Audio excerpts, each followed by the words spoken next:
First of all ನಿಮ್ಮ ಮೀಡಿಯಾಕ್ಕೆ ನಾನು thank you ಅನಿಸುತ್ತೇನೆ. ಯಾಕಂದರೆ ಈಗ ನಾನು ಇಲ್ಲಿ ಬಂದಿನಿ, ಪ್ರೊಟೆಸ್ಟ್ ನೋಡ್ತಾ ಇದ್ದೇನೆ. ಇಲ್ಲಿ ಪ್ರೊಟೆಸ್ಟ್ ನೋಡೋದು ಇದು ನ್ಯೂಸ್ ಕವರ್ ಮಾಡೋಂಥ ಇದು ತುಂಬ ರಿಯರ್ ಮೀಡಿಯಾ ಇಂಥ ನ್ಯೂಸ್ ಕವರ್ ಮಾಡ್ತಾ ಇದೆ. ಆವಾಗ ನೀವು ಕೂಡ ಇದು ಒಂದು ಮೀಡಿಯಾ ಆಗಿ ನೀವು ಒಂದು ಮೀಡಿಯಾಕ್ಕೆ ನಾವು ಏನಂತೀವಪ್ಪ ಅಂದರೆ ಇದು ಡೆಮೋಕ್ರೆಟಿಕ್ ಕಂಟ್ರಿಗೆ ಮೀಡಿಯಾ ಅಂದರೆ ಒಂದು ಪಿಲ್ಲರು. ಆ ಕೆಲಸ ನೀವು ಮಾಡ್ತಾ ಇದ್ದೀರಾ, ಅದ್ರ ಸಲುವಾಗಿ ನಿಮಗೆ ತುಂಬ ಧನ್ಯವಾದ. ಮತ್ತು ಇವತ್ತು CGP ಪಾರ್ಟಿ ನೋಡಿದರೆ CGP ಪಾರ್ಟಿಯವರು ಇಲ್ಲಿ ಪ್ರೊಟೆಸ್ಟ್ ಮಾಡ್ತಾ ಇದ್ದಾರೆ. ಬಟ್ ಇನ್ನು ನಮ್ಮ ಭಾರತ ದೇಶದಲ್ಲಿ ಇನ್ನೂ ಮೀಡಿಯಾ ಇದೆ, ಅವು ಮೀಡಿಯಾ ಈ CGP ಪಾರ್ಟಿಗೆ ಆ್ಯಂಟಿ ನ್ಯಾಷನಲ್ ಅಂತಿದ್ದಾರೆ.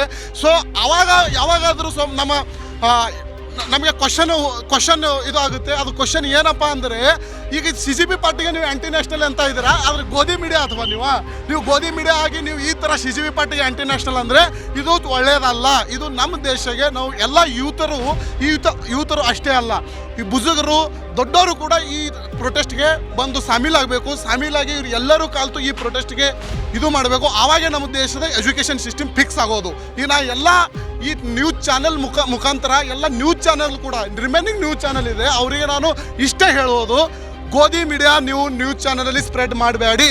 ಏನು ಟ್ರೂತ್ ಇದೆ ಅದು ಟ್ರೂತು ದೇಶ ಜನಗರ ಮುಂದೆ ತೋರಿಸುವಂಥ ಟ್ರೈ ಮಾಡಿ. ಇಷ್ಟೇ ನಾ ಹೇಳೋದು. ಧನ್ಯವಾದ.